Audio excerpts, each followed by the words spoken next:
Do you guys want to be in there again? You guys feature way too often, I think. That's not possible. We're the stars. We're all your followers want. You're probably going to get like 1 million more subscribers. People will literally like unsubscribe to my channel when they see you. Recording? Yeah. So, oh, okay, sick. Yeah, so you just, let's go. Just do like, what are we doing? What are we? Okay, we got a Paper Zero talk going on about you've forgotten about irrational behaviour in gym membership data, combining health economics with behavioural economics. So it should be really good. Yeah. Here's me. Your star. The legendary trio. Not serious now. like week 2 and stuff. There's a centralized. Yeah, Booker. I'm on Booker now. Oh, you're on Booker now. Okay. Yeah. And I just thought, yeah, because I think the Citic one still has a different. Yeah, I just crushed them. I crushed them already. They got sent to the back, and I'm heavy in the show journal, so.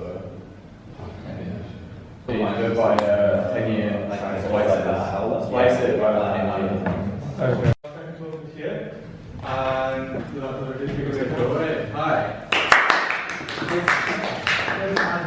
For people who don't know me, Tad's final year economics undergrad, and basically today I'll be presenting some research I've been doing with a Caltech-based research group doing behavioral economics. So this is all the thing we're trying to hit on. So for those who are not necessarily trained in behavioral economics, I'll briefly touch on how it differs from the more standard economics we do. I'll then go through the behaviours we find in gym membership data that we're studying, some potential further areas of investigation, and also a bit more about why we should care. People aren't necessarily that interested in gym membership data, but the further implications of the behaviours we find here. And if we have time and there's not many questions, I'll ask you some questions about them. I'll help you with my research. So we'll see how that goes. There's going to be a little bit of a mix of some like the math, but I won't dive too deep into it, all the stats. I'm going to try and keep it quite general, but there might be some jargon that comes up, so I'll try and avoid it as best I can. So, start off with behavioral economics. What do we actually do as opposed to normal economics? Well, we're trying to introduce more psychology into standard economics, and basically trying to address the gaps that and behaviours where standard economics doesn't explain very well. So, standard economics, we make a lot of assumptions about the behaviours of individuals, that is rational, maximising, and akin to robotic people who compute everything efficiently and then make their choices. Well, in reality, people are very individual, they have their own biases, and on the individual level, they're not likely to behave like a rational agent.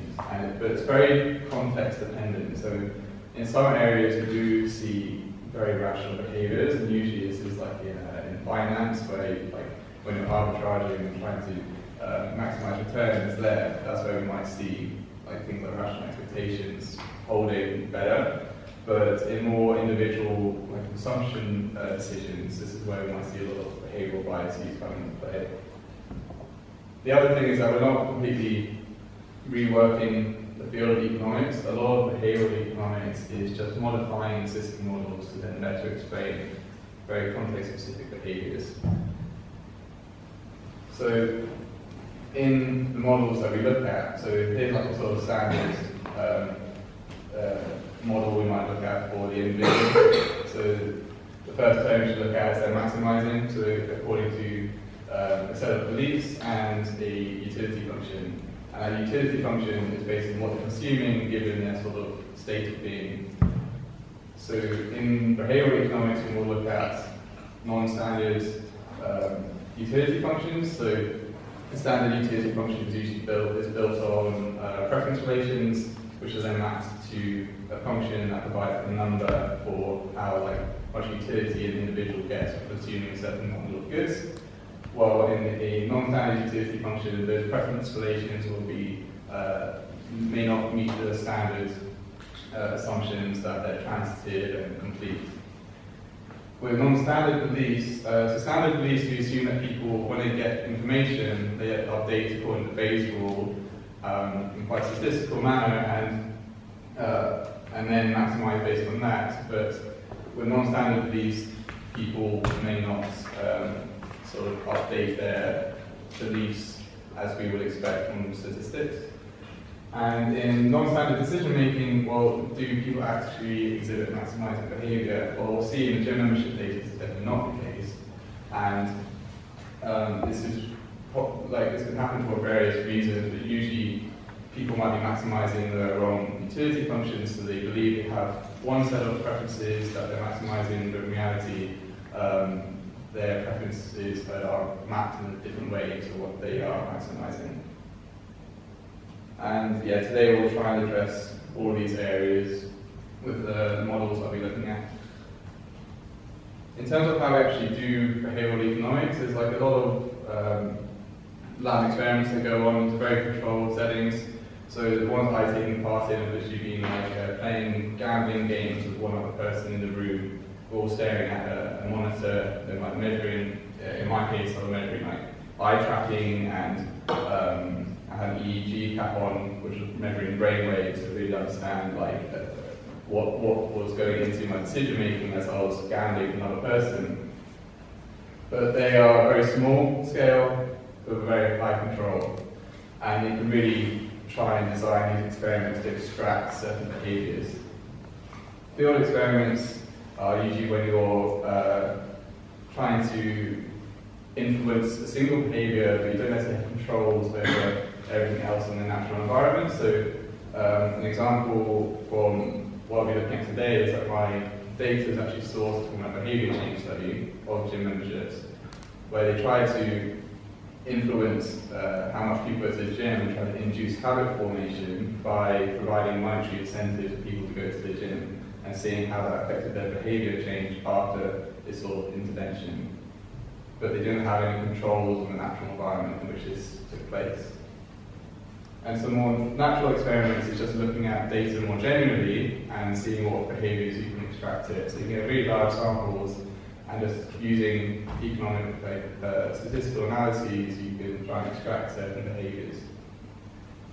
And again, my sort of study falls in this sort of realm, but my data is sourced from my field experiments, but I'm using it in sort of empirical studies way where I'm trying to extract behaviors which the original study wasn't necessarily designed to provoke. But yeah, there's a lot of limitations to think about in behavioral studies. So when setting up lab experiments and field experiments, you've got to be careful that you're not accidentally inducing people to perform the behaviors that you're trying to study. So if you're trying to control for lots of things, but actually the way you frame experiment, you can force people to exhibit the behaviors you're looking for, even though they wouldn't exhibit this outside of the lab setting. So some examples might be if you're sort of studying a lab experiment with altruism, and you give people money and see how much they would give to others. The way you maybe frame your experiment and asking them in the setup of the experiment, you might accidentally induce them to be more altruistic than they actually are, or less altruistic than they actually are, because they're trying to gauge what you want to observe. And then self-selection is, when you're looking at your samples, who you're actually getting into your experiment, or where the data being sourced at, so how representative are the people in your sample, and therefore how representative are the behaviors that they are exhibiting more generally.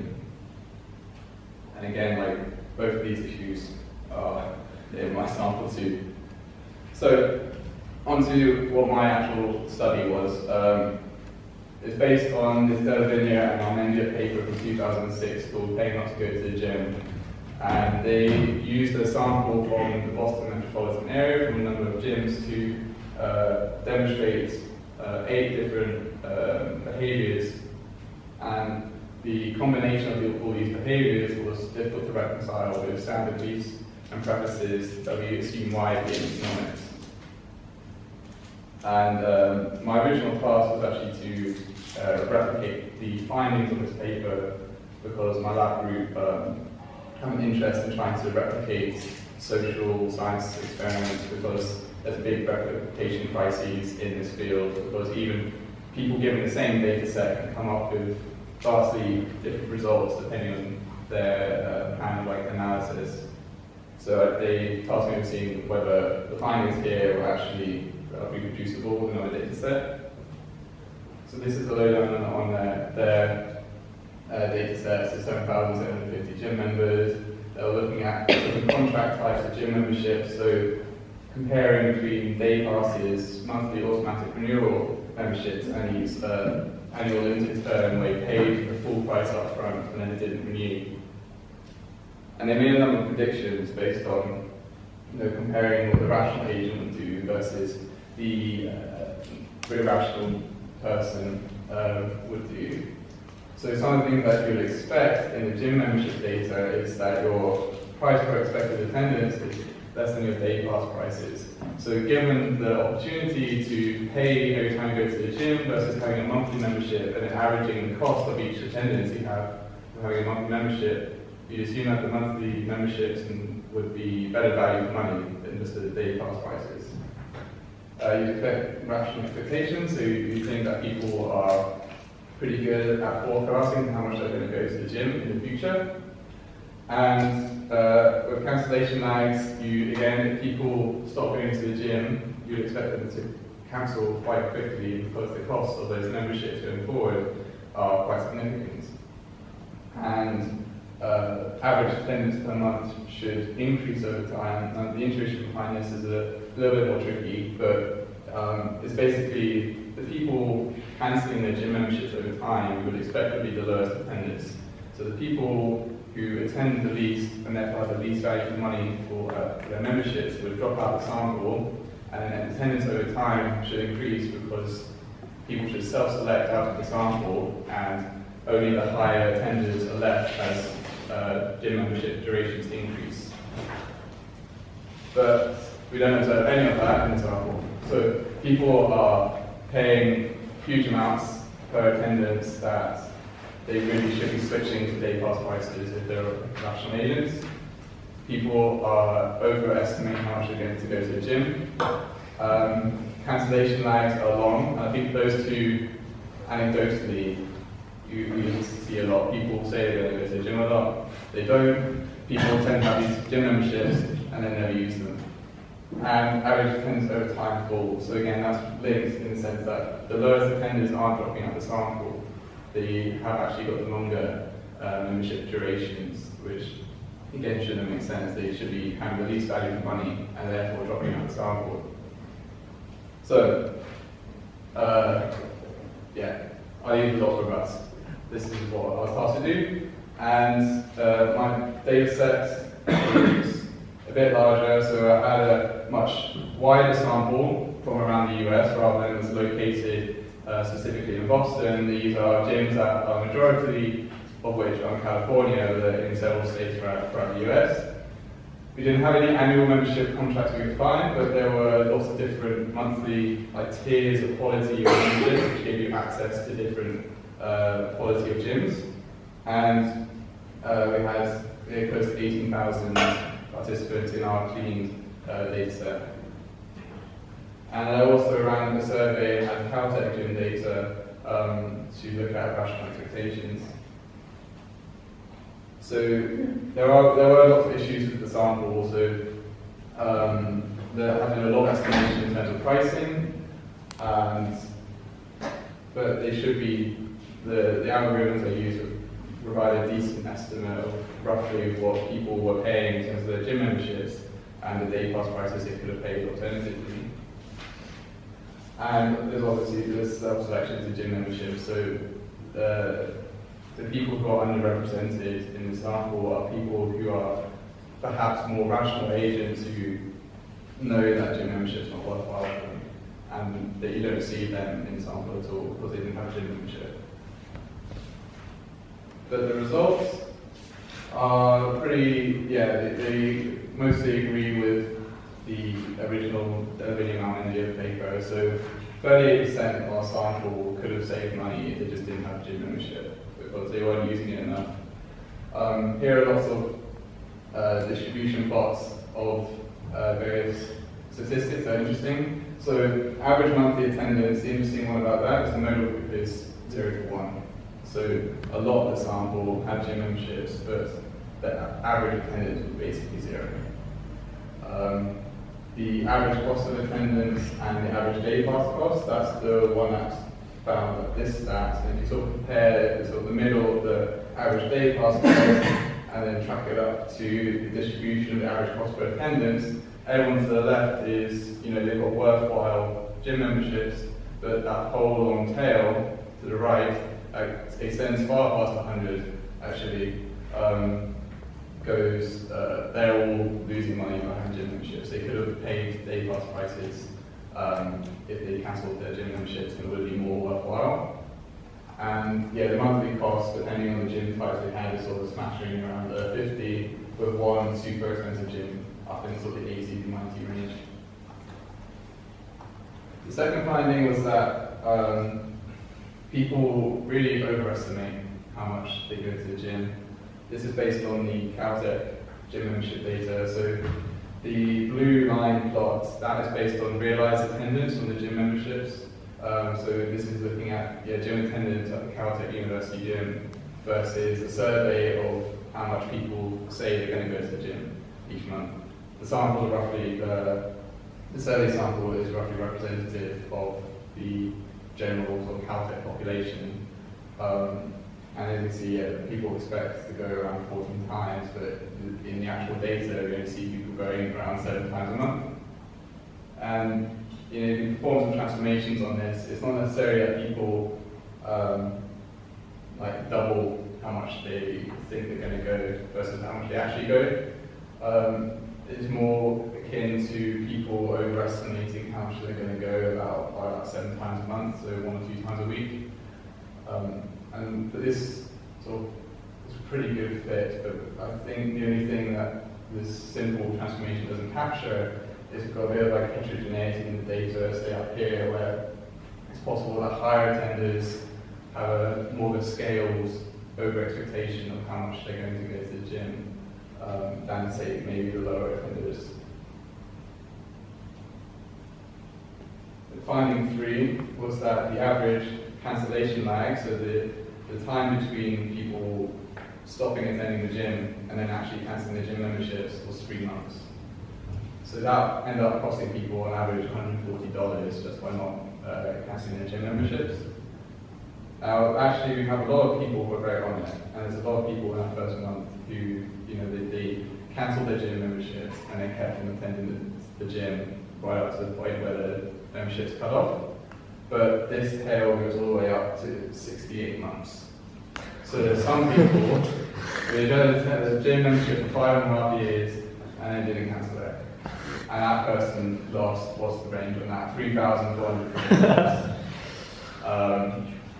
So that's the sort of things where, standard economics, that's not rational. But again, there's this sort of heterogeneity. We find some people are super, they do cancel very quickly. Then a lot of people really lose it and lose a lot of money as a result. Gym membership, gym member average attendance falls over time. So this is what I was talking about earlier. The lowest attendance aren't dropping out the sample. The mean attendance is falling over time. The median attendance is even more damning. So by month 11 and month 12, over half the sample didn't register a single attendance. So again, a lot of people losing a lot of money. They start off very keen, and then they stop going, and then they don't cancel. And that sample size is showing the attrition of the sample over time. And finally, the price for average attendance and cancellation lags are positively correlated. So what does this mean? It means that the people who attend the gym the least and then have the least value for money for their gym memberships are actually people that are perhaps more likely to then have long cancellation lags. So it suggests sort of a difference in the behaviours as perhaps more sophisticated people who go a lot and then when they stop going they cancel right away, and some more naive people who they don't go very much and then they forget about their gym membership or keep on delaying cancellations and then racking up lots of costs in that way. So just the numbers in the most coefficient. There's actually, we have demonstrated a lot more of this heterogeneity of behaviours in our sample than in the original Davidian and Mendes sample. And again, this might be down to the selection issue. So we have a behaviour change study, which is where our sample is drawn from, which provided financial incentives to go into the gym. And who does that attract? Well, firstly, it attracts people they want it to attract, people who want to go to the gym more and sign up to the behaviour change study to provide incentives to go to the gym. But who else benefits a lot from financial incentives is the gym rats who go 30 times a month and they get paid for it as part of this study. So I think that's my current theory as to why there's like more extremes in the sample as opposed to the original ones. They've got a lot of low attenders, but a lot of very high attenders as well. So that's a brief summary of what we found so far. But there's further stuff we're working on. So looking at survival probabilities, survival in this sense is who maintains a gym membership and then who cancels their gym membership. And the people who are less likely to cancel their gym memberships are people who got graded, which we actually expect. So people who upgrade their gym memberships, would have made a real choice that their gym membership is worthwhile, they want more facilities, and therefore they've upgraded it, and this provides a hint as to why they've got longer survival probabilities. So, hooray. It's traditional economics to get a win. But and those who pay more than the day pass is on the flip side. So the people who, again, are more naive and have really low attendance are actually more likely to then have longer membership durations, which are costing them money. People who are less likely to survive are people who are middle-aged. They're more likely to cancel sooner. So not older people, not younger people, middle-aged, and then people who sign up in November, if you put that in Probit. There is a reason for that, which I'll get to, which is a part of the ongoing theory of what we should observe. So, in terms of the models that we look at, they're going to encapsulate the non-standard utility and non-standard decision making, and some further extensions we're working on will capture these non-standard beliefs. So the main theory behind why we observe these behaviours is because, firstly, people get a gym membership based on overestimating how much they're going to go. So non-rational expectations, they really overly anticipate how much they're going to go, and therefore the expected value of that gym membership is worthwhile, but when they actually start attending, this value is not realised. And then we also see time inconsistent preferences with naivety. Well, what does that mean? The intuition behind that is explained by this handy diagram. So yeah, people sign up to a gym membership and they maybe start going, but very quickly, as we saw with the mean attendance plots, it drops off. But the people will update their expectations and be like, right, this gym membership is not worthwhile, I should cancel it. But because they are present biased and they don't like to take costs in the present, they don't want to make that effort to make the call to cancel the gym membership, which leads people to procrastinate. But even further than that, the naivety element is people underestimate how present biased they are. So people think they'll be better at cancelling in the future than in reality. So they'll defer it to a later time where they think they will cancel, but when that future time period becomes the present, they're likely to keep on deferring it, thinking that they'll cancel in the future. And then we lose a lot of money because of lots of cancellation lengths. What that looks like in actual model format is, in terms of rational expectations, this is just saying, the expected amount of times you're going to go, and the membership price you pay every month, times the time discount factor, which is about 1, should be less than the price, the day pass price. So i.e. your average price per attendance should be lower than the day pass price when you sign up. But this is based on the very inflated expectations. This utility function, this is that present bias parameter. So we have this exponential discounting over time, and when it comes to cancelling, the cost has occurred